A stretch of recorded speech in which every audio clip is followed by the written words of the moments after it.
Welcome back once again. This is the Bonnini channel and this is Brigitta speaking. What you're looking at today is an experiment in character drawing and also rendering. This is a more relaxed work. This is just a character portrait, a character illustration.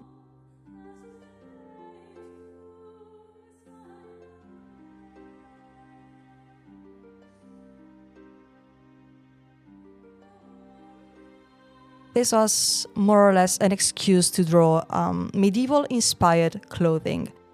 This is a character from my favorite book series. It is an Italian book series set in the early 13th century, and this is the main female character of the first book in the trilogy. This is Madame Isabeau de Montmayor. She's supposed to be a blonde, angelic beauty, and I wanted to draw her in a pink gown. I've been obsessed with the color pink for quite a while, and I felt the urge to draw a pink dress, pink as in hot pink, even though that's not very historically accurate. I started sketching the body, face and hair without a real drawing beneath all of this. I wanted to try a new technique, which is drawing shapes and then painting directly on top of them without resorting to an actual drawing, a sketch, a scheme. And this is why her face started looking completely hideous and monstrous and slowly started becoming more human and sweet. I still have the nose to adjust, but for now let's focus on the dress. I wanted very badly to paint a pink and red combo, which I've always really liked. I wanted some embroidery on top of it. The main idea was coming up with a dress that would allow me to have my fun with embroidery, especially gold embroidery and darker metallic details. But also drawing something that would not feel too much out of place in the early 13th century, which is the time of Philip Augustus in France and the time of John Lackland in England.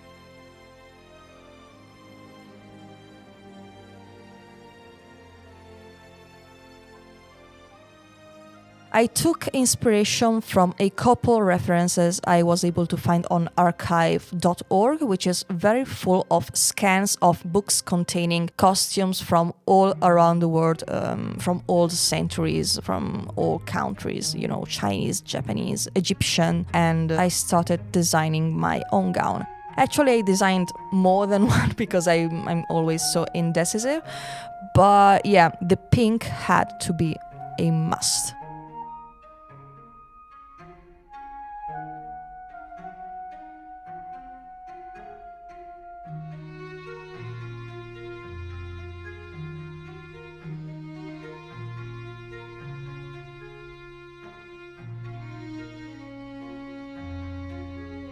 My other goal for this drawing exercise was coming up with a texture that was not really fully rendered, but also not too sketchy. Yeah, basically the goal is to draw in a style that is not too detailed and not too smoothed out, but at the same time looks fully rendered from afar. So I focused on strong contrasts, on strong patches of color. I did not blend out everything. I wanted it to look a bit messy.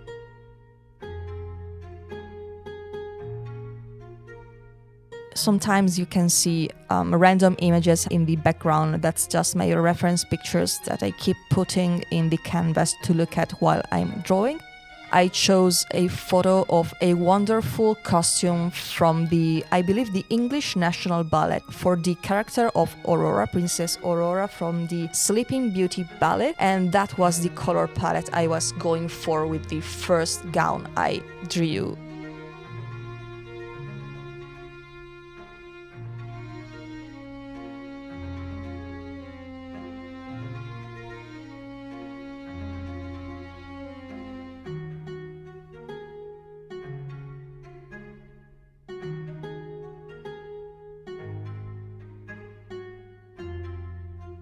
Anyway, long sleeves, flowy skirts, You know, the looser the better, because in the early 13th century people were wearing, especially women, multiple layers, and everything was very flowy except for the parts that were marked by belts.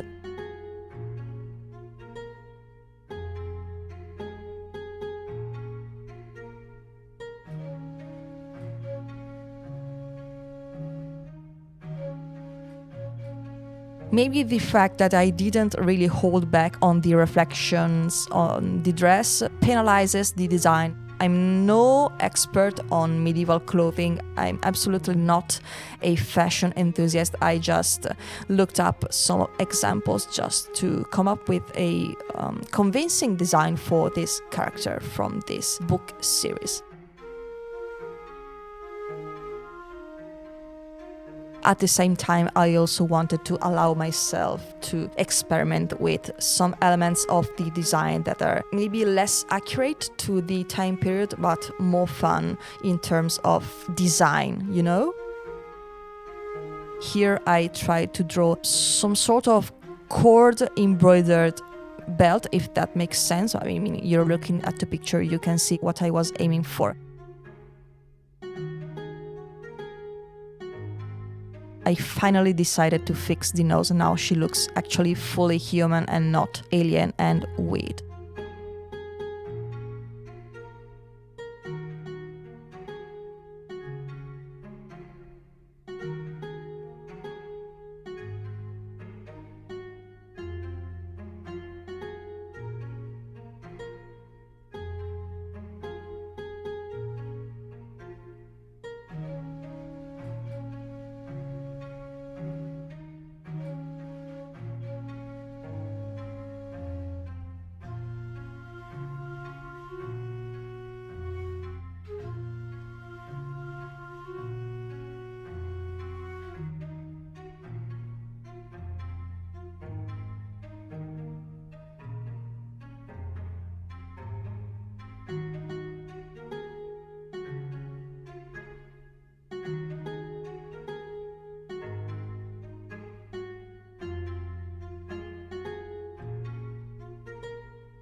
Maybe the pink was too princess-like, so I changed it up.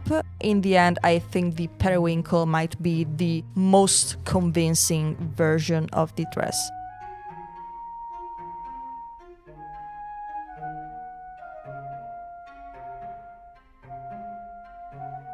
I used the model of the first pink dress to draw a different design. I really wanted to see how far I could go with transparent layers and embroidery designs without completely skipping the 13th century and landing in the Renaissance. So once again, we have belts, we have loose sleeves, we have thread showing through. My main concern was having this dress look precious but not too opulent, because the character I was trying to draw is more of a natural beauty. She is never shown dressing in a particularly ornate way. She's not vain, she's just naturally stunning, naturally beautiful. So I wanted this to reflect on the design, which is why I think the more ornate parts actually balance out the chaste shape of the layers she's wearing on top of her gown.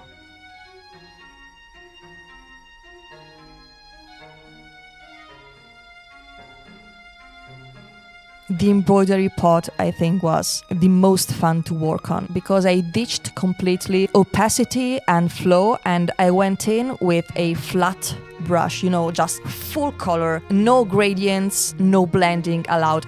I just used very tiny, differently colored strokes to achieve the look of fabric.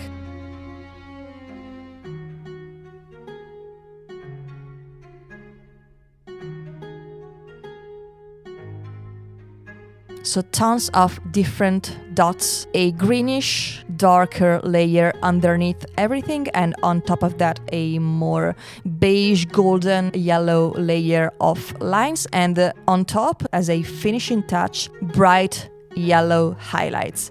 That, I think, from afar, from a certain distance, really gives the idea of golden thread peeking through the fabric.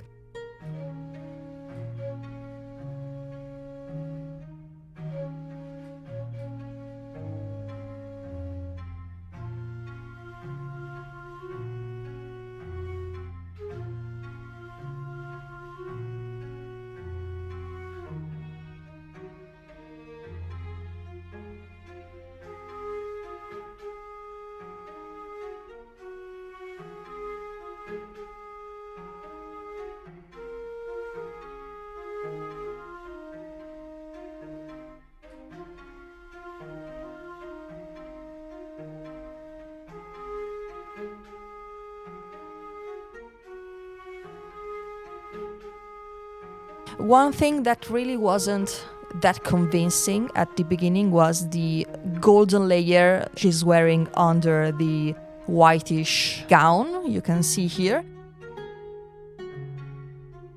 It was looking too much like the texture of a smooth golden metallic Jeff Koons dog, balloon dog, if you get the reference. Yeah, it really looked like she was wearing golden plastic foil, the one that is used for balloons for, anniversary celebrations. So I tried to tone down the reflections.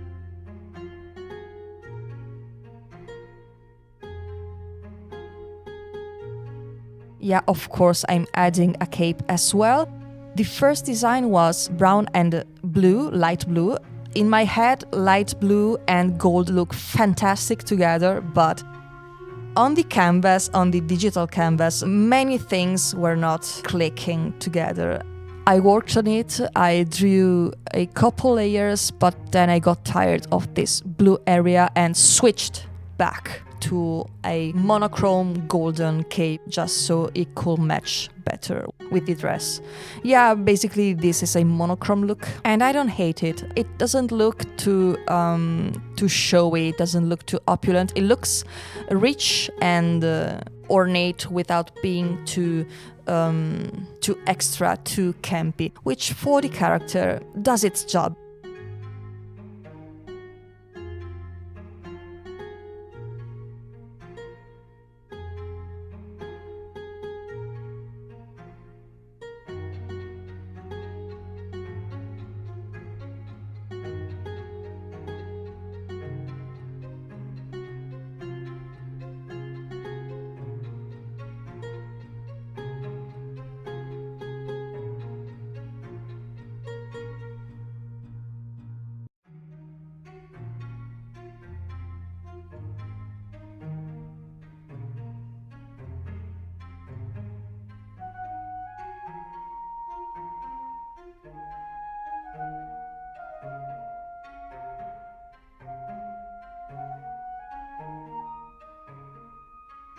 I think the golden and the silver versions are the best ones. The silver I like especially because it looks very, very delicate. Maybe the silver one is the most angelic out of the three. Yeah. Here you can look at some of the embroidery. I especially like the areas you can see me zoom on right here. And this is it for today. This was an experiment in rendering. This was an experiment in character portrait. this was an experiment in fashion design of some sort. Let's say costume design. I had my fun. I might go back to designing medieval clothes for my favorite book series very soon, who knows.